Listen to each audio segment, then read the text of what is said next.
Hey there, little champs. Welcome back to Classroom Catalyst. I hope you're all having an amazing day. So, today we are continuing with Unit 4 Seasons from the Class 1 English Mridang book. We have already explored Part 1, the fourth season. Link is in the description, so check out. Now, let's move on to the Part 2, that is Pitter Patter, a delightful poem about rain. So, in this part, we will hear the sounds of thunder, raindrops, and see how the rains make everything green grass, trees, rooftops, and even us wet and fresh.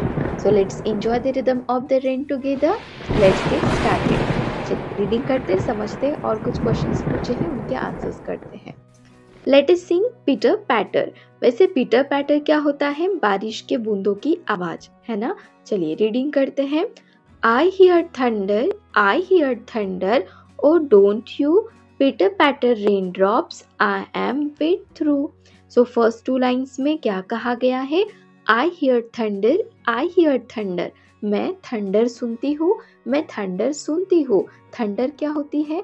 Clouds पता है आपको? तो clouds की जब आवाज होती है ना, उसे कहते हैं गरजना.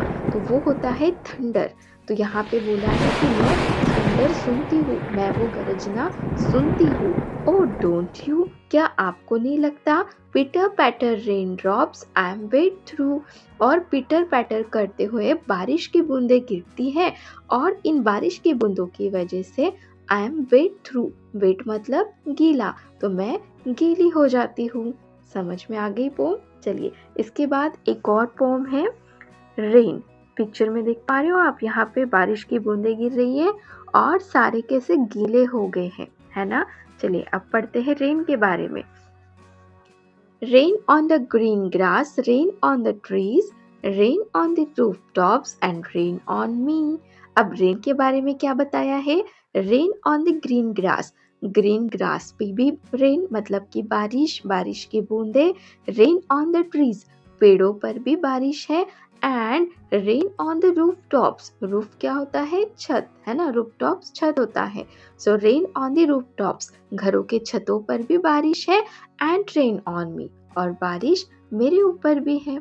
आप इस पिक्चर में देख पा रहे हो, ग्रीन ग्रास पर भी बारिश हो रही है, ट्रीज पर भी बारिश होती है.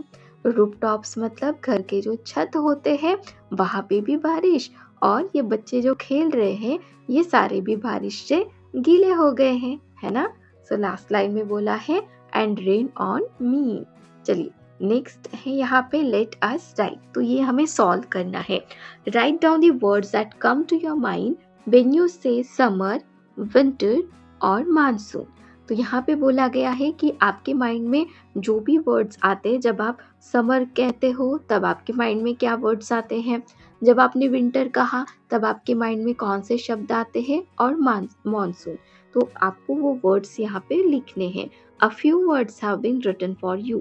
और हर एक इसमें ना कुछ कुछ वर्ड्स आपको दिए गए हैं, जहाँ पे आपको स्पेस दिखेगी, मतलब फिल इन द ब्लैंक्स है, वहाँ पे आपको वर्ड्स लिखने होंगे. अब वन बाय वन सॉल्व करते हैं. सो फर्स्ट है समर. समर में दो वर्ड्स लिखे हुए हैं, हॉट और एक है हॉलीडेज. तो समर ये शब्द सुनते ही हमें कौन से शब्द याद आते हैं? समर को लेकर हमें सबसे पहले याद आती है आइसक्रीम, है ना. सो यहाँ पे लिखेंगे आइसक्रीम, और लिख सकते हैं जूस, सन और सनग्लासेस, है ना. नेक्स्ट है विंटर. विंटर होती है सर्दी. तो विंटर को लेकर यहाँ पे दो वर्ड्स है, एक है कोल्ड और एक है वुलन कैप. अब हम लिखेंगे विंटर से रिलेटेड स्नो, बर्फ गिरती है तो ठंड लगती है ना, स्नो, बॉनफायर एंड स्वेटर. एक और लाइन बची है, सो यहाँ पे लिख लेते हैं ब्लैंकेट. चलिए नेक्स्ट करते हैं स्प्रिंग और मॉनसून. सो स्प्रिंग में दो दिए हुए हैं, न्यू लीव्स एंड कलरफुल. यहाँ पे हम और ऐड करते हैं फ्लावर्स, क्योंकि फ्लावर्स ब्लूम करते हैं. सो flowers, butterflies, pleasant and last लिख रहे गार्डन. नेक्स्ट है मॉनसून. सो मॉनसून से रिलेटेड यहाँ पर दो वर्ड्स हैं, अम्ब्रेला और क्लाउड. अब हम अपनी तरफ से लिखते हैं रेन, पर्डल्स, रेनकोट एंड रेनबो. ठीक हो गया. और इसी के साथ ये पार्ट यहाँ पे कंप्लीट हो जाता है. So if you really enjoy this video and had fun learning with this, don't forget to hit that subscribe button. Join our Classroom Catalyst family so you never miss out our next video. And give this video a thumbs up if you really like it. Share it with your friend and share your thought in the comment below. We would love to hear from you. Thank you so much.